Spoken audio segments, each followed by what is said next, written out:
Hello, my name is Alyssa Lothridge. This is my informative speech, Periodontal Disease and the Effects on the Body.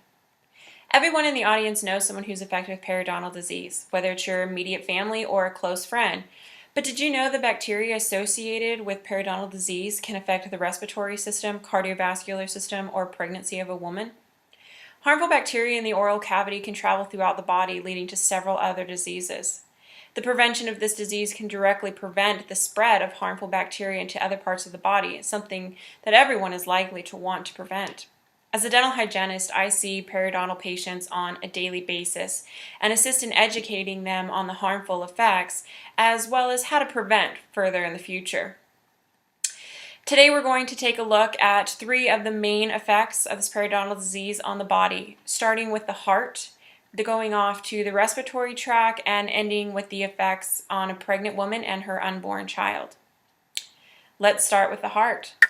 According to a study, Systemic Diseases Caused by Oral Infections, conducted by Ling Cheng Chong, Christian Holvet, Leif Tron, and Inger Olsen, a number of epidemiological studies have suggested that oral infection, especially marginal and apical periodontitis, may be a risk factor for systemic diseases. We can start by using this study's definition of periodontal disease. The term periodontal disease is used to describe a group of conditions that cause inflammation and destruction of the attachment apparatus of teeth.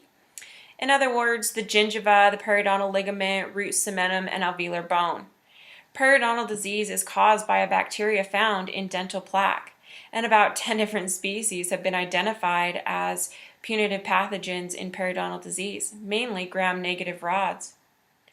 With over 500 different types of bacteria in the mouth, poor oral hygiene can lead to bacteria colonization from 2 to 10-fold within the surrounding tissues and penetration into the bloodstream, which is commonly referred to bacteremia. This can affect the heart and cardiovascular system in the following ways.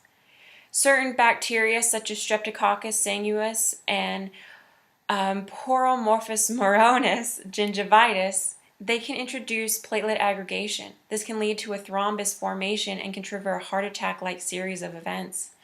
Another possible link is the effect of bacteremia on the epithelia that is associated with atherosclerosis. Atherosclerosis is a buildup inside the smooth walls of vessels, leading to narrow passageways and eventual blockages. In a December 2002 article titled Periodontal Disease Part 1, How Oral Health Affects the Body, authors Maria Perez Mira and Stuart Parham, they found that the studies show that people with periodontal disease are almost twice as likely to suffer from atherosclerosis, characterized by the thickening of coronary arteries due to the buildup of fatty protein. Bacteria traveling the bloodstream can be introduced into the heart itself, settling in the folds of the heart. This is referred to as infectious endocarditis, a peculiarly dangerous infection.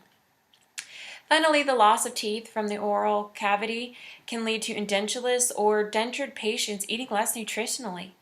Often they select softer foods, which leave nutrients out of their diet, giving them a higher caloric intake of fatty acids. Now that we understand what periodontal it is and how it affects the heart, let's examine what effects it has on the respiratory system. According to the study Systemic Disease Caused by Oral Infections, pneumonia is an infection of the pulmonary peritoneum caused by a wide variety of infectious agents, including but not limited to bacteria. This bacteria often travels from the inhalation of the microflora located in the oral and nasal passageways to the lower branches of the respiratory tract. According to Chin Chi, pneumonia can result from infection by anaerobic bacteria. Dental plaque would seem to be a logical source of this bacteria, especially in patients with periodontal disease. Such patients harbor a large number of subgingival bacteria, particularly anaerobic species. This particular type of pneumonia is common among the elderly, particularly in care facilities. Due to the poor oral health care, the bacteria load is generally high and can be spread by the saliva. Patients with existing conditions such as chronic pulmonary disease or swallowing difficulties, such as the case with diabetics and alcoholics, the condition can actually intensify due to damaged reflexes. Now let us move on to the effects of periodontal disease on pregnant women. According to Maria Perez Mira and Stuart Parham's 2002 article, Periodontal Disease Part 1, How the Oral Health Affects the Body, pregnant women with periodontal disease may be 7 times more likely to deliver babies prematurely and with low birth rate.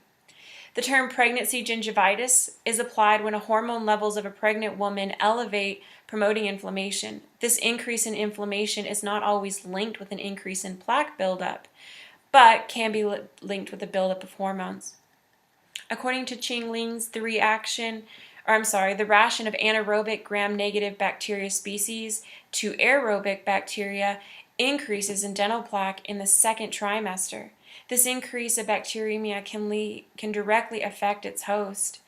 If the bacteremia is allowed to circulate, it could pass through the placenta barrier, augmenting the physiological levels of the fluids that can lead to labor.